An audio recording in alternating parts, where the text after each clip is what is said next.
Again, thanks everyone for joining on today's webinar series, Getting Started with Prisma Access, Securing Your Mobile Users with Prisma Access.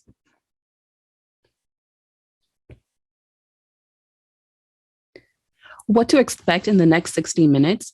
We're going to go ahead today and start off with planning to deploy Prisma Access for mobile users, panorama managed versus cloud managed. We will then go ahead and discuss configuring Prisma Access for mobile users, specify IP address pools for mobile users, and we will end today's session with a Q&A session. At any point that you have any questions, please feel free to enter your questions in the Q&A chat box and we'll make sure to address those.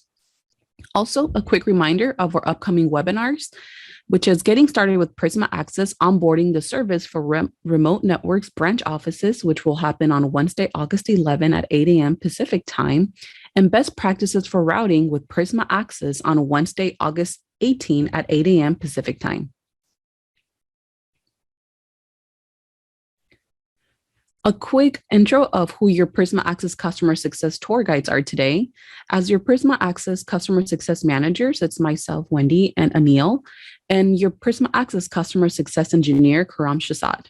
Also, a quick reminder to check out our live community. A lot of this documentation that you will see on today's PowerPoint will be located here on live community and Tech Talks. So let's discuss where we are in the onboarding journey today. At this point, the following prerequisites for onboarding mobile users should be completed. Prisma Access Cortex Data Lake licenses should be activated. Your HA Panorama setup should be done. Cloud Services plugin 2.1 should be installed. Ports used in Panorama added to allow list. Latest preferred Panorama Pan OS installed. Prisma Access APIs allowed, your TCP ports and FQDN set up for Cortex Data Lake, service device groups and templates should be in place, your service infrastructure subnet setup should be complete, and one service connection setup should be complete. I'm going to go ahead here and hand it over to my colleague, Karam, who will be going over the following. Thank you, Wendy. Hello, everyone. Good morning, good afternoon, good evening. Welcome to another session of our Getting Started series. Before going to the deployment or onboarding of mobile users, let's have a look at the key Prisma Access concepts, which are very important for your mobile users onboarding. Here's a pre-installation checklist. Before deploying Prisma Access for users, you should consider all these checklists, and all this I'm talking about right now is Panorama managed. I will also talk about in the next slides for cloud managed too. But if you're running the Panorama managed Prisma Access or planning to deploy Prisma Access for Panorama managed, you should consider all these key concepts. IP address pool. You need to provide an IP address pool that does not overlap with the IP address you use internally or with the IP address pool you designated for your infrastructure subnet. Infrastructure subnet, we have talked about in one of our previous webinars for service connection infrastructure subnet, how you can configure. If you have missed that, you can go through the recording, which is available on our live community. We recommended to use an RFC 1918 compliant IP address pool. While the use of non-RFC 1918 compliant IP address is also supported, but we do not recommend it because it has possible conflicts with internal public IP address space. Prisma Access reserved the subnet for its own use for some of the subnets like 100.64, so you should not use as well. And while you are configuring this IP address pool, we recommend that the number of IP address in the pool should be 2 times the number of mobile user devices that will be connected to the Prisma Access. And if your organization has bring your own device BYOD policy, or if a single user has multiple user accounts, make sure that you take extra device and accounts into the consideration when you're allocating your IP pools. Template. Prisma Access for Users automatically creates a template stack and a top-level template for the cloud service. And if you're already running Global Protect on your on-premises with our next-gen firewall series, and you want to leverage your existing configuration, you can add additional templates to the stack and push to the existing portal, gateway, and user ID server profiles for the Prisma Access for Users. And if you don't have any template with existing configuration, you can manually enter the required configuration settings when you're configuring mobile users. Parent device group.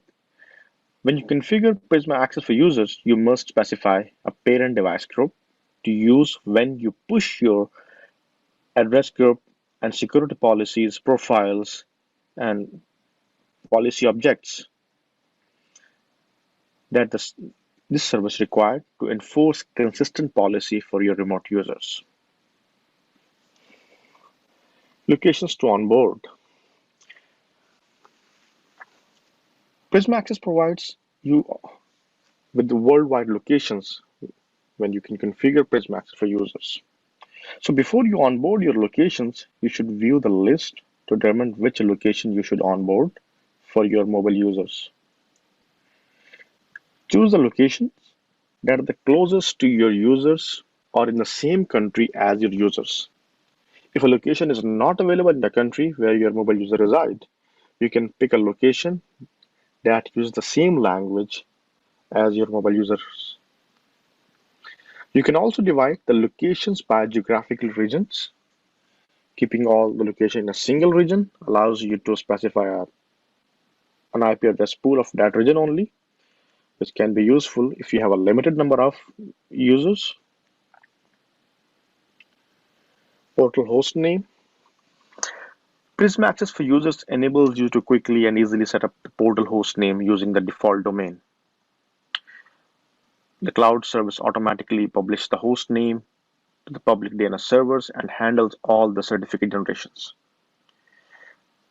However, you can opt to use your own company domain name in the portal host name. And if you plan to use your company domain name, you must obtain your own certificates for the portal and configure an SSL TLS profiles to point the certificates before you configure the service. Service connection. You must create and configure service connections if you want to enable mobile users to access resources such as authentication servers on your internal networks, or enable your mobile users to access your remote network locations. And if you're not planning to use any of those internal resources, you should set up a service connection as a placeholder, this service connection, and this service connection will help to communicate your mobile users on remote networks. IPv6 usage. So in a dual stack endpoint that can process both IP4 and IPv6 traffic, Global Protect app sends mobile users IP4 traffic to be protected through Global Protect VPN tunnel to Prisma Access. However, mobile users IPv6 traffic is not sent to Prisma Access by default and is sent to the local network adapter on the endpoint instead. So to reduce the attack surface for IPv6 based threats, Palo Alto Networks recommend that you should configure Prisma Access to sinkhole IPv6 traffic, because the endpoints can automatically fall back to an IP4 address. You can enable a secure and uninterrupted user experience for mobile users' traffic to the internet. Let's have a look into some of the key points for Prisma Access for Users for cloud managed. If you are managing your Prisma Access to the cloud managed app from the apps.paloaltonews.com or hub, you don't need to worry about the templates and stack. You have very simplified procedures. You should care about the IP address pool, because IP address pool is what needed and your Prisma Access will be needing. But for the cloud managed, Prisma Access for users enable internet access only if you're using or plan to use the Prisma Access for your users to enable internet access only.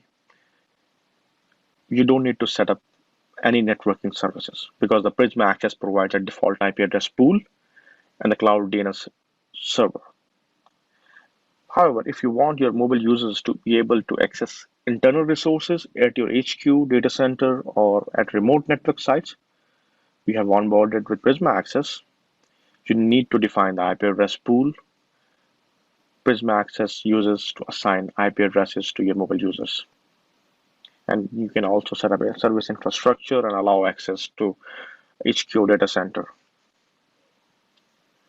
Locations, as I mentioned in previous slide for Panorama Managed, you can select the locations where your user reside or by the nearest location, possible location, which should be near to your users or the data center.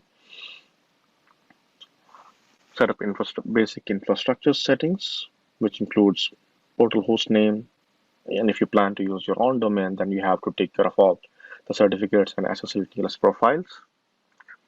Service connections are very important. If you are planning to use your internal resources, you need a service connection.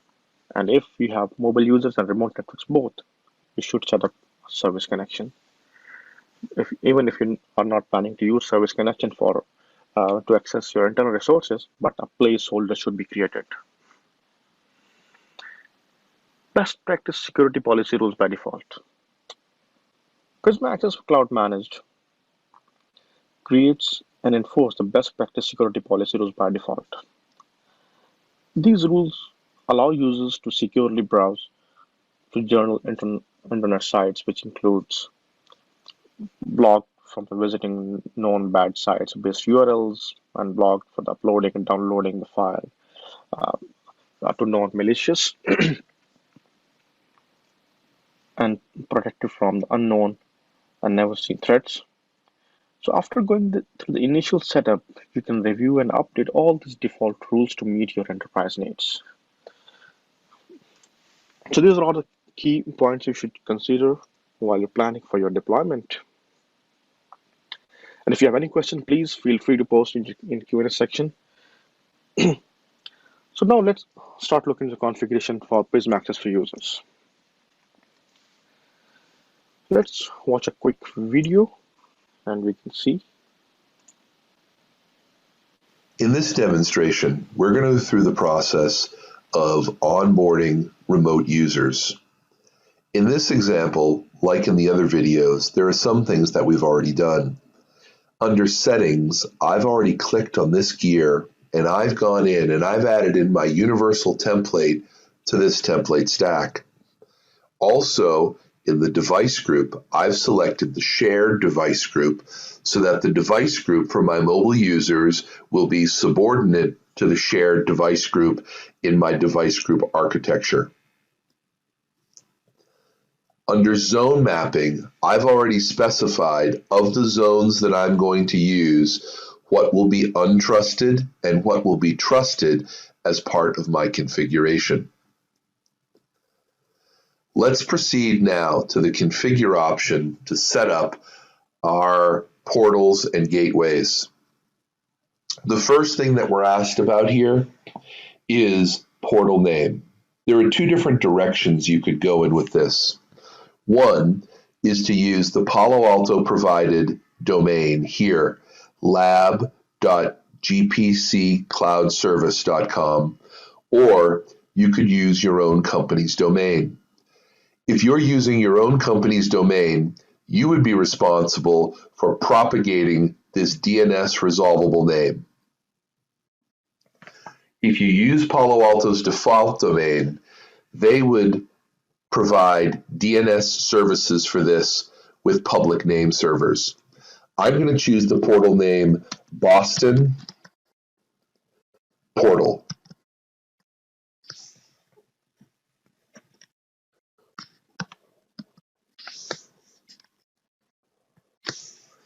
Next, I'm asked about authentication. I've already created the things that we need for this. I've created two different authentication methods, AD authentication and local authentication. Local authentication would just authenticate the users locally to the portals and the gateways. It would not try and speak out to another device to authenticate the user. In an effort to simplify what I'm doing here, I'm going to choose local authentication. This isn't something that I would want to persist for a long time in production. I would perhaps just use this for testing purposes to make sure that I've got the portals and the gateways up, that users can connect to this. After I'd gotten that up and running, then I could make sure that I had some sort of multi-factor authentication or something like that configured. Next, for the authentication override certificate, this causes the Prisma Access environment and Panorama to automatically make the certificates for the portals and the gateways. You could also choose to import your own here, but Prisma Access and Panorama can auto-generate these. The internal host detection. Internal host detection is used for Global Protect clients to be able to figure out if they are inside the corporate network or outside the corporate network. Now, although it is difficult to see, to the left of the word internal host, there is a little checkbox, and you need to check that in order to take advantage of this configuration option here for IP address and host name. Technically, what this causes to happen is that if you turn this on and you make this information available to your Global Protect clients, this will cause them to do a DNS reverse lookup to figure out if they are inside or outside of the corporate network to determine if they should take advantage of internal gateways or external gateways as Global Protect is activated. I'm not going to configure this option at this time. Locations with Prisma Access, this spins up points of presence that your users can connect to. There are different ways you could view this. Right now, I'm looking at the map view. Down here at the bottom of the screen, I could toggle over to the list view as well. For my configuration purposes, I'm going to choose the map view in this case. In my map view, I'm going to zoom in on North America. Now, I happen to just have a lab license for doing this. It only allows me to choose two locations. I'm going to say that my company is East Coast and West Coast specific. I'm going to choose US Northeast, and I am going to choose US West as my two locations, the places in the world where my users can connect to and enter into the Prisma Access cloud. Next, IP address pools. I can add in IP address pools worldwide or for different regions around the world. Bearing in mind that I've talked about my company being US focused, I'm going to choose North America and South America. And I'm going to create my IP address pool here by clicking on Add and then putting in 172.120.50.0. Now, this will not accept anything less than a /23 address. You cannot use /24. It's a minimum of 512 addresses that you can use in your IP address pool.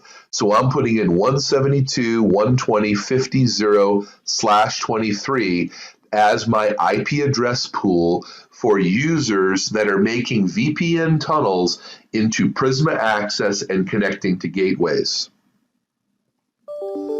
Under Network Services, I'm able to do basically where are my users going to get DNS resolution, okay? Where are my users going to get DNS resolution? Do I want users that connect up to a gateway to go out to the cloud to do their lookup? Or if I click on here, okay, I could switch this over and put in an IP address to perhaps point them to my internal DNS servers.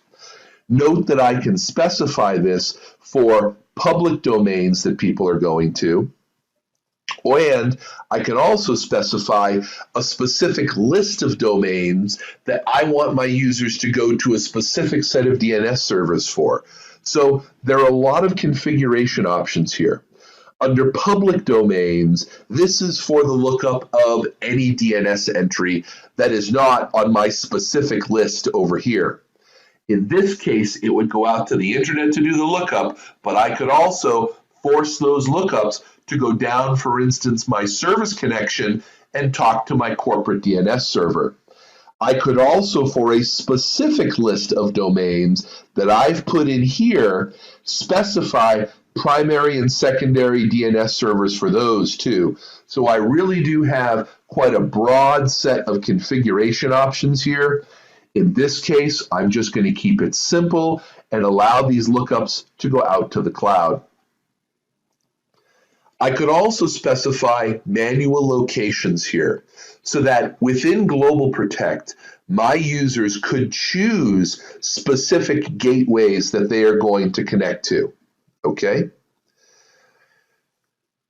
This concludes our video on being able to onboard mobile users. Thank you. So this was a quick demo, and now let's have a look into each steps involved in configuring Prisma Access for users. So you can see here the steps. We will select the corner, go to the cloud service plugin, and we can select the portal, gateway settings, portal name, and some of the optional settings. Let's go into each step involved in, and we'll go through all the details. So log into your panorama, go to the cloud service config, mobile users, and when you go into the mobile user section, you will see here this icon. Click here on it, and it will show you some added settings. And this is a place where you can select your templates and device groups. You can configure the template stack and the device group hierarchy that the cloud will push to the portal and the gateway. You can edit these settings. You can add more than one existing templates to the stack and then order them appropriate using move up and down. You can also add, as I mentioned, existing template to the stack from the plugin. You cannot create a new template from the plugin, but you can add. In the device group section, select the parent device group that contains the configuration settings you want to push to the Prisma Access for users, or leave the parent device group as a shared to use Prisma Access device group shared hierarchy. You will push all the configuration, including address group, security policy profiles, and other objects. Prisma Access for users need to enforce consistent policy for your mobile users. If you have configured an on-premises next-generation firewall as a master device, you can select the master device you configure. And when you select the master device, Prisma Access auto-populates user and group information in the security policy rules in the panorama for mobile users and remote network device groups. You can configure Prisma Access to use the direct tracing services to retrieve the user's group and information.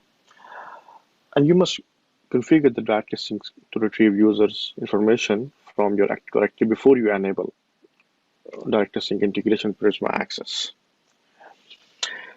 Map the zones configured with the selected template stack as trusted or untrusted. By default, all the zones in the mobile users template stack are classified as untrusted zone. So for each zone you want to designate as trusted, you need to select and click Add to move it to the list of trusted zone. Configure the Global Protect portal and external gateway settings here. You can use the default domain as I mentioned in one of my previous slides, and if you're selecting all the certificate generation and the DNS, everything is taken care by the Palo Alto. And if you want to use the company domain, you can select this option.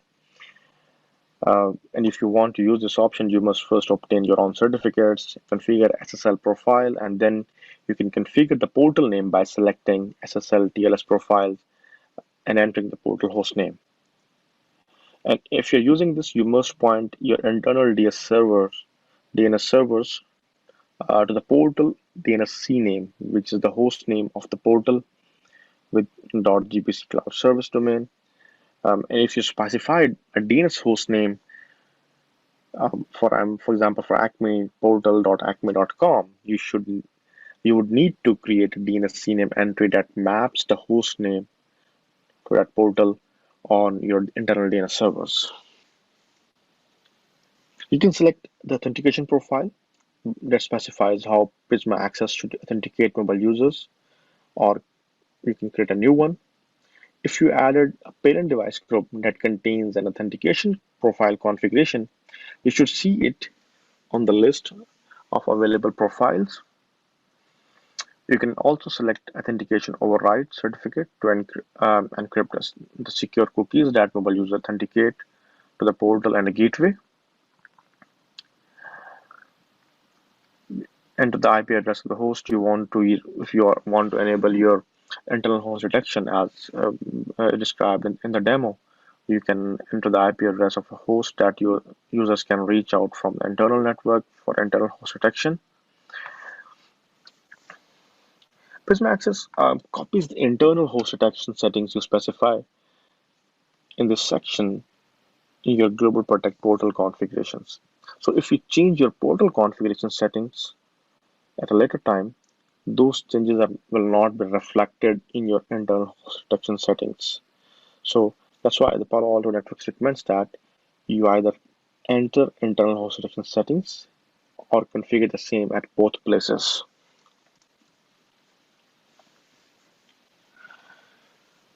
Select the locations and the regions associated with those locations where you want to deploy your mobile users. Location tab, you can click on the locations tab and it will show you the map and the list view as you saw in the demo. You can pick the locations which are nearest to your users or where the user reside. So limiting your deployment to a single region provides more granular control over deployed regions and allows you to exclude regions.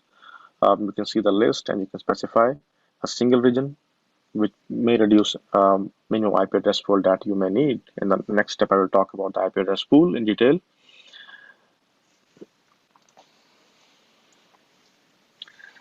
So, as I mentioned, one of the key points for the Prisma Access for users, IP address pool.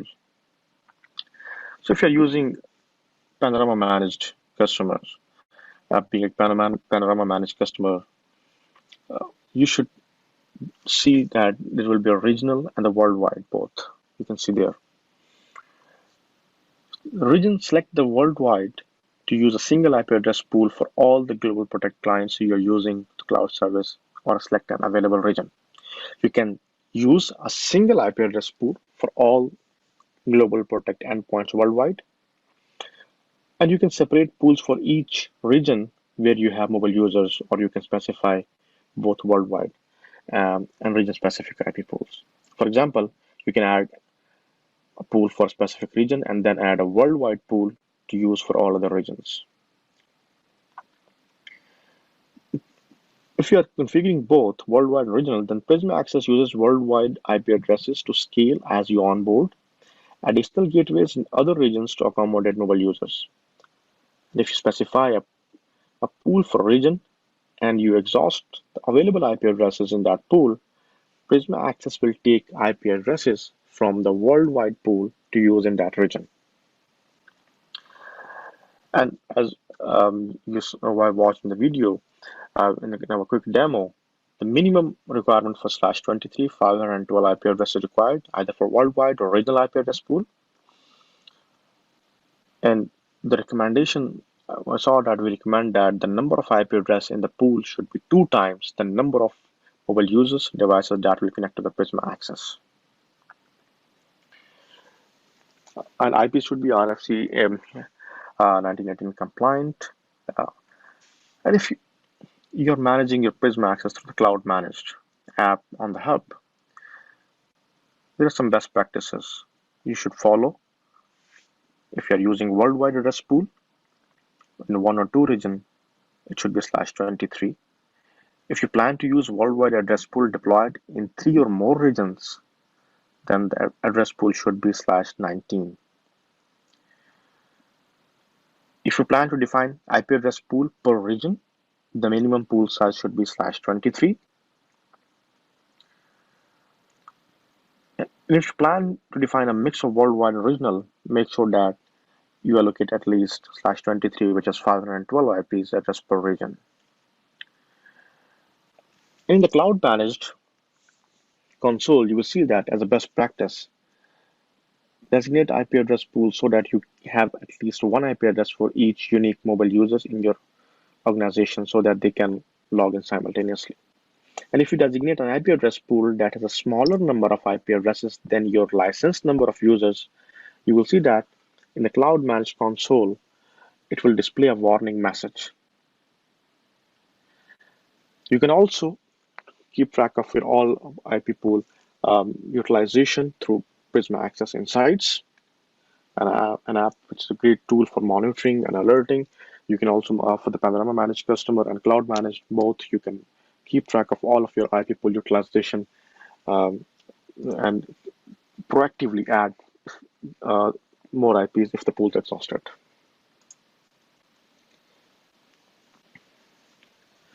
Specify a DNS resolution that the Prisma Access uses for mobile users.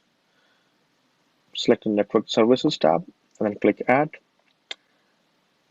For the internal domain, select region or specify a worldwide to apply the DNS settings globally. You must specify at least one DNS proxy with a region worldwide or your commit will fail. Specify the IP address of the primary DNS and secondary DNS servers that your mobile user should use to resolve. You can use a wildcard in front of the domain if you want. For the public domains, enter primary DNS with choice. To use the default Prisma Access DNS servers, you can use cloud default or use the same that you resolve internal domains, also same as internal domains. You can select these options. Enter the secondary DNS choice, choosing from the same options you chose for the primary Prisma Access DNS. This is an optional step. If that's needed for you, if your deployment uses Windows internal name servers Wins-based, you can specify Wins servers to resolve NetBIOS name.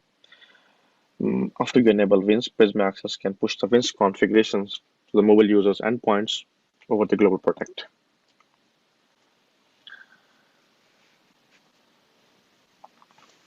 If you allow your mobile users to manually select gateways from Global Protect app, select the manual gateway locations that users can view from their Global Protect app. By choosing the subset of onboarded location, reduce the number of available gateways that mobile users can view in their Global Protect app for manual selections. If you allow users to manually choose more than 25 gateways, we recommend that we should use GP versions above 5.0.3. Select your device groups in which you have your policy rules, as I mentioned earlier. So in order to secure the traffic, you must use and create security policy rules.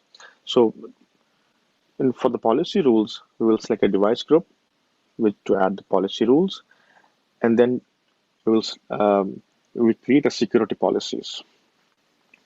Configure logs to forward to the Cortex data lake. The Cloud Service plugin automatically adds some of those log settings for the log to serial after installation and when removing non-Prisma Access templates from Prisma Access template stack. All of these log host settings, you see that system GPC's default, all these logs setting configure automatically, and forward the system user ID hip match logs to the Cortex data lake.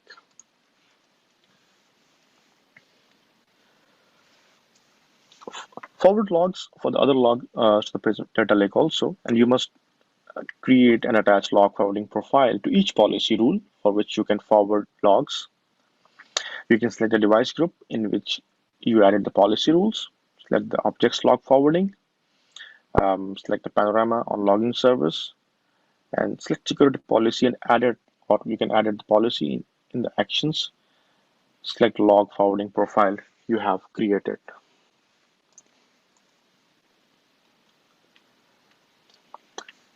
Commit all your changes to the panorama and push the configuration changes to the Prisma Access.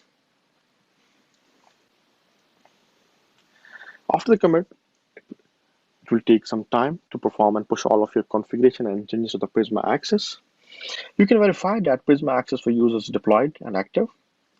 You can go to your Panorama tab. In the Panorama, Cloud Services status, and you can see that it will be showing the status, config status. It should be green, or if there is any problem, you will see here some warning messages. You can see a user count also, and in the past 90 days user count as well. You can also keep track of user count, locations, and all those through the Prisma Access Insights also. So if all your commits are successful, you can see in your mobile user status tab in the Panorama, status, config status, all green. This all looks good. You have successfully onboarded mobile users.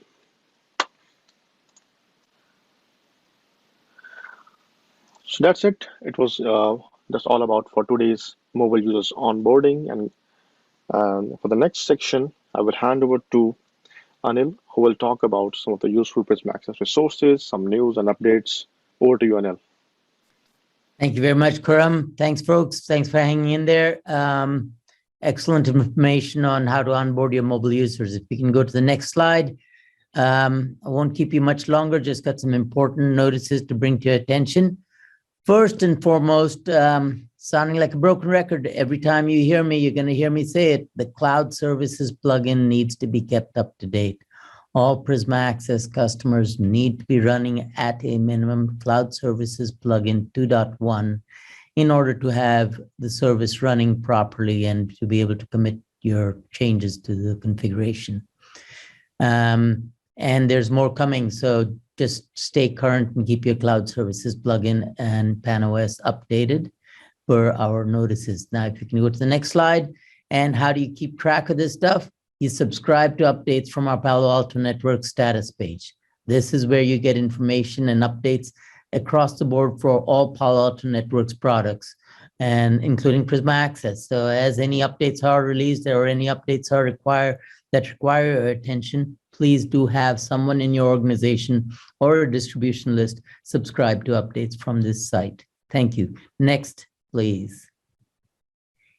All this information and much more is on our Tech Talk site, kept up to date. So if you're wondering what is that Prisma Access 2.1 got in it, well, this is the place to go because this is our authoritative product information.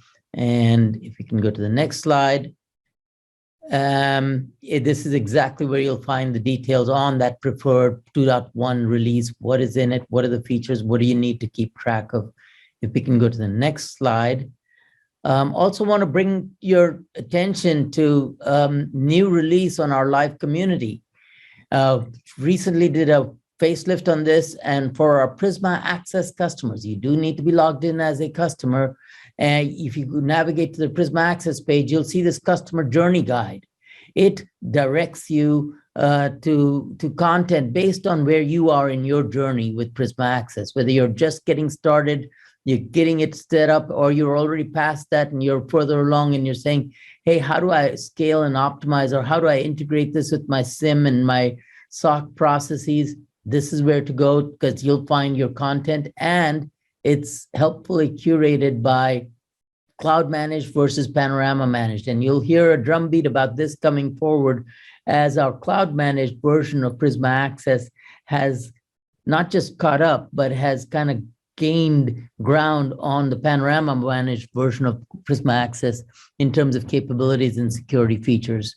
So also on this page, in our updated pages, our Access events calendar. So this webinar that you're attending, we will now see this opened up to all Prisma Access customers, and this will be the place that we will be posting our events, upcoming events, both public and customer-only events. So if we can go to the next slide, I think we're about ready to wrap here. Oh, keep on going. Okay, something's. Yeah, so yeah, keep on going to the next slide. Sorry, that was a build. That was actually a link to the live community side. Another important piece of content on the live community side that I want to keep your attention on is the software release guide. So there is a section on software releases. Navigate down to the Prisma Access section, navigate further to our Tech Docs site, which is the real source of authority on which software version and which is the minimum required panorama version. If you're ever wondering about that, that is available on this site and is the kind of source of truth for that, because it is updated regularly. If we can go to the next slide. Equally important to everything I just said, subscribe. Have someone, some entity in your organization subscribe to updates and upgrade related notifications, alerts and notifications in Prisma Access Insights. This is absolutely vitally important because Prisma Access Insights is the channel of communication from the product and the product teams and our site reliability teams to you, our customers, about Prisma Access Insights, which is very much a very live environment. So very active and very important for you to subscribe to those updates and be alerted when new software versions are available. And all this to kind of keep you aware that Prisma Access 2.0, 2.2, if I could say that right, is around the corner. So please do stay tuned and subscribe to Insights alerts and notifications, and you'll get notified as soon as that release is available for you. And that release will go through a cannery release process. So you will be asked to select a location, and then that location will be upgraded and monitored. Subsequent to that location's upgrade, the rest of your locations will be upgraded. That's the Prisma Access 2.2 upgrade coming later this month. Stay tuned for news on that. I think where that brings us to the, oh yeah, as always, the customer support portal. Very useful source of, not just your source for help when something's actually broken and you need production help or help, but lots of great articles and tips that are gained, and our technical response community updates these articles based on the issues they see our customers facing. So this is really a great source to see responses and tips and techniques for addressing commonly encountered situations. Finally, our webinar series this is the first. Thank you for joining. Next week, we have this at the same bat time, August 11th at 8 a.m. PST. Please join us for getting started with Prisma Access, onboarding remote networks and branch offices, which kind of brings us to the end of our Getting Started series. And following that, we've got a fantastic series led by one of our education trainers on best practices for routing with Prisma Access. And then we keep on going down the line, operationalizing Prisma Access. So learning how to actually manage a Prisma Access deployment in production, getting tips a few at a time on that. And then learning how to integrate Prisma Access with our Prisma SD-WAN, which is state-of-the-art SD-WAN. So learn about that on September 1st. Following that, we will have a deep dive on SSL decryption, which after all is the way to get visibility into your network. Because without decryption, you don't have full visibility into the traffic through your network. So learn about that on September 8th.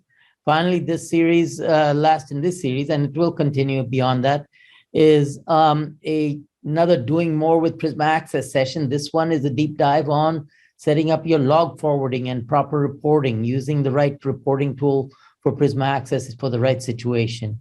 We hope you join us and register in advance for all those sessions. Look forward to seeing you.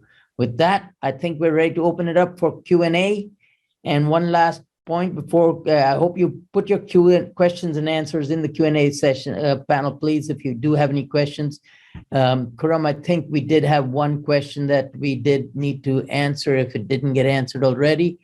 But folks, please do fill out the post-webinar survey.